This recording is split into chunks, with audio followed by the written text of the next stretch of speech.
Hey, everybody. Good to see you. Hope you guys are all doing great. I have a quick video. It'd probably take about 15 minutes. You know why? Because I've got 15 things that I believe that you need in your vehicle for winter. We are approaching winter. I know that we just started first day of fall yesterday. Around here, even though it's fall, it can get very cold. We just after a few weeks, we're freezing around here. Winter comes up very quickly. So now is a good time before it's ice cold and you have to go outside and deal with it to get your vehicle ready for winter. Now, I'm just talking about supplies you need in it. I'm going to give you the 15 things that I feel are most important to have in your vehicle. It is not an exhaustive list. There is no specific order. I'm just sharing with you what I believe you need to have in your vehicles. I know I have new subs all the time. There's people that are new to prepping on my channel, and we want to consider everybody. So, listen up, and I'll tell you my suggestions of things that you need to have in your vehicle. Guys, gentlemen, you need to think of your wives. Even if you don't think you need any of this stuff in your vehicle, you need to think of your wives, your girlfriend, your daughter, whatever. You need to have their vehicles prepared as well as yours so that they are safe in case anything happens and you kind of crash or going off the road or vehicle breaks down and it's snowing or icy or cold or, whatever.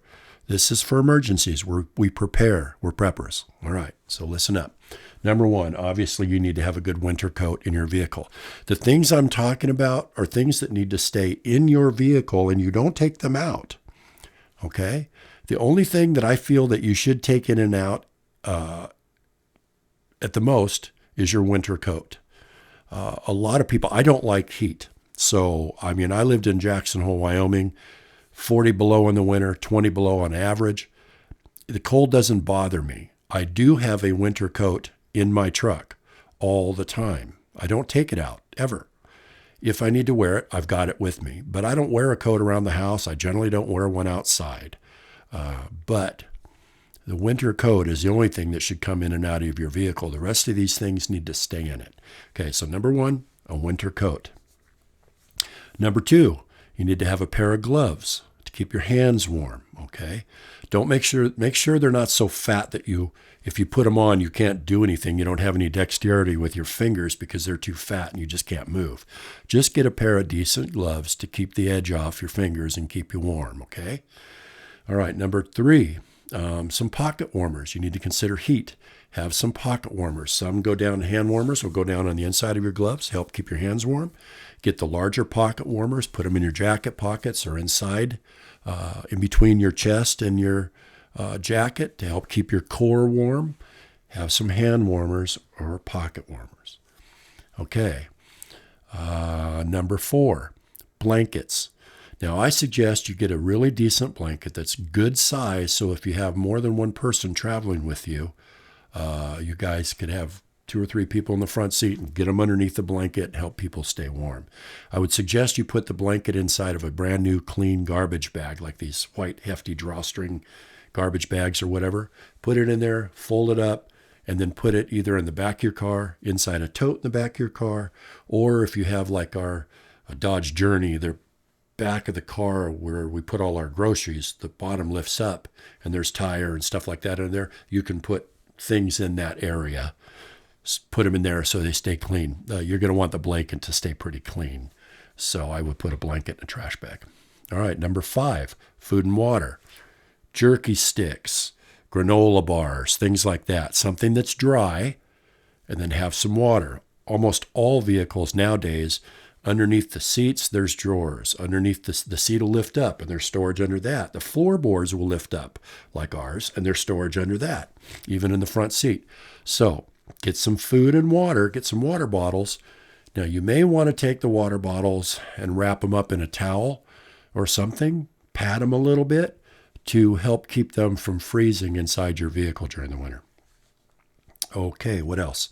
So food and water, got to have that. That's number five. Number six, medical. Whether it's just a Walmart first aid kit or some big medical kit, you need to have some form of medical first aid stuff in case you are in an accident and somebody in your car has gotten hurt and they're bleeding or whatever. Have some medical kit or first aid kit in your car. and leave it there. Don't rob it to use things in your house because, oh, I didn't get any Band-Aids last time I went to the store and we don't have any Band-Aids. Don't go robbing your medical kit. Don't do that because you'll forget to put stuff back in it. When you need it, you won't have it. All right, number 7, protection. Okay, I'm going to give you a list. Gun, obviously. Knives. A fast strike like I carry. Stun gun. Okay. Taser. These things are illegal in most states. Bear spray, pepper spray, wasp and hornet spray. You know, that shoots for 20 to 27 feet. You get that in somebody's eyes or on their face, they're going to be incapacitated. Okay, so those kind of things are just suggestions to make sure you have something to protect yourself with if you break down and you're on the side of the road, especially, you know, the mom and the kids, if they're by themselves traveling around, going shopping or something like that. Make sure that your ladies have something to protect themselves with. Okay, number 8, comms. You need some kind of communication. Walmart, most of the big sporting goods, Cabela's, any of them, Big Five, sporting goods stores. They have walkie-talkies and long-distance radios that don't cost that much. You can buy them online, get them on Amazon, spend $35, $38 and get something that's got a good 20, 27-mile range, 25-mile range. I see them all the time. Have something besides your cell phone, because I know you're all going, well, I have a cell phone. Well, if your battery dies on your cell phone, you don't have anything. So have an extra way to have some comms in your car in case of emergency. Okay, number 9, a battery pack for your cell phone. You see them all the time. I'm using YouTube as an example. Think of all this stuff for Patriots, and they show this little solar-powered battery pack, and it's got a flashlight on the end and a compass and, it does all this great stuff. But they're cheap and they work, and you can charge your phone with them, and they come with adapters. We're talking seriously. We're talking like $25. They're not expensive, and you can charge your phone if your phone dies. Most of those battery charging packs will allow you to charge your phone 2 times, sometimes 3. Okay, so you want one of those or 2 of those in your car. They're cheap enough to have a couple of them and keep them charged all the time. All right, number 10. It's going to sound crazy. Make sure you have some toilet paper in your vehicle. You don't know when nature's going to call, and if you're broken down on the side of the road, nobody's coming for a long time, and you got to go, you got to go. Let's hope there's some woods around. But you're still going to need it, so carry some toilet paper in your vehicle. That doesn't need any more explanation than that. Okay, number 11. Make sure you have something to start a fire with. More than one way, okay? I suggest a ferro rod, some wet fire tinder maybe, some cotton that's you've permeated with Vaseline that you put in a baggie, a couple cotton balls with Vaseline in them. The Vaseline is what burns before the cotton does, so they burn a good amount of time, definitely long enough to get a fire started. You could use, all kinds of stuff. Have cigarette lighters in your car. Just have different ways to start a fire. If you think you have a hard time starting a fire, then the wet fire tinder and other tinder like the cotton balls or dryer lint that you clean your lint screen in your dryer, stuff it in a baggie. All this stuff will burn. It's easy to get a fire going if you have those things. It wouldn't hurt to have a small bag, like we'll say at the most a freezer bag, the larger ones, the quart-sized freezer bags.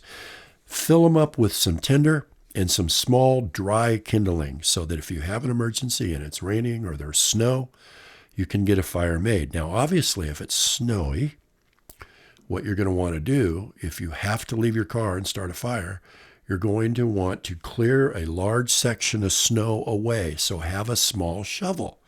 A lot of them are collapsible these days. Some of them are the size of a gardening trowel, whatever. But have a shovel to clear the ground. Make a good size area to clear till you get down to the dirt.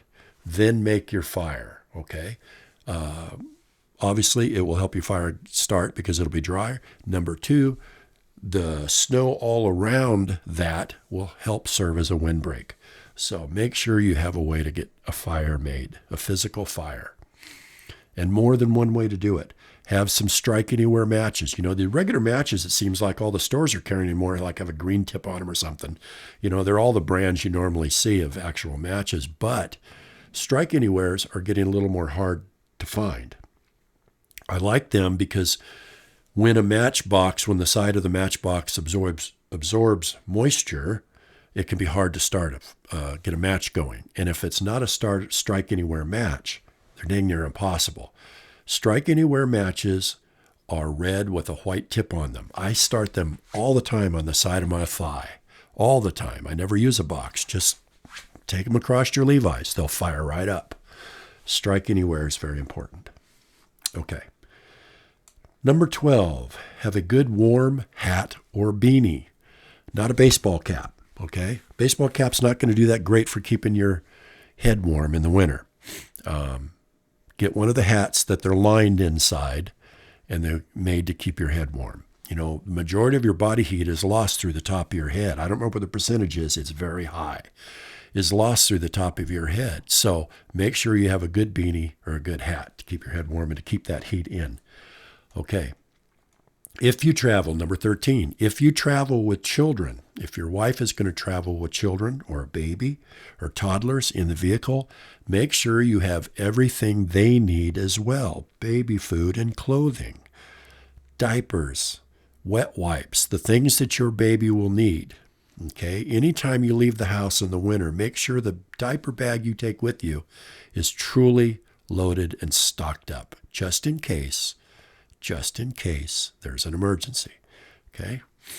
All right. Number 14, have some form of flares or triangle reflectors, or like I've showed you in my videos that go on my truck, you can buy them at Cabela's, auto parts stores, Walmart.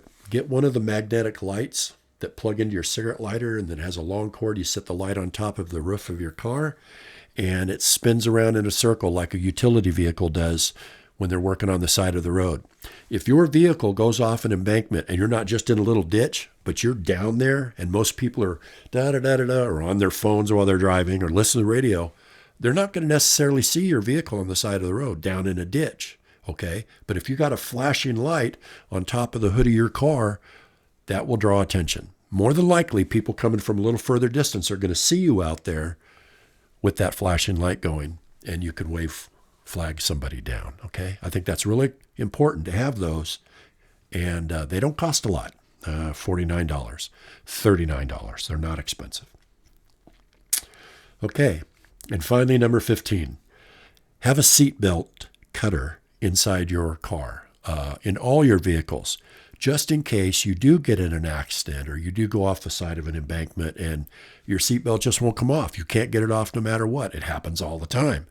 Have a seatbelt cutter attached to your dash, inside your console, somewhere that it won't fly away and you can't reach it because you're strapped in.